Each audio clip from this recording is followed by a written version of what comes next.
Ek weet seker almal het al een van die movies gekyk of wat jy so klein bietjie van jouself verloor deur intiem te skrik.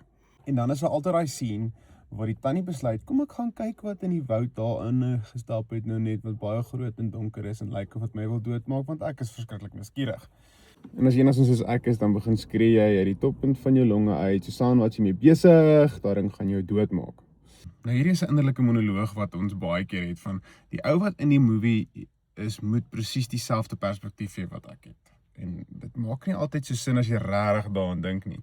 Want kom ons wees eerlik, sy weet nie wat ons weet nie en sy weet nie wat se tipe rolprent sy in is nie en dit maak dit heeltemal die mekaar en is baie keer met ons ook as ek voel soms, baie keer is ek veronderstel om oorkant myself op die tafel te sit en advies te gee, want as iemand anders met my praat oor dit wat ek met myself mee praat in my innerlike monoloog, dan sal ek baie maklik advies kon gee.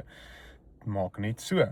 Maar dit is nie altyd so eenvoudig nie, want jy sukkel om in daai perspektief in te kom. So miskien 'n goeie uitdaging is dat voor jy daai wilde ding in die woud gaan soek of daai monsterlike ding moet uitsorteer, sit terug en vra jouself, maar wat is regtig en jy gaan dan kry miskien bietjie beter advies, nie by jouself nie.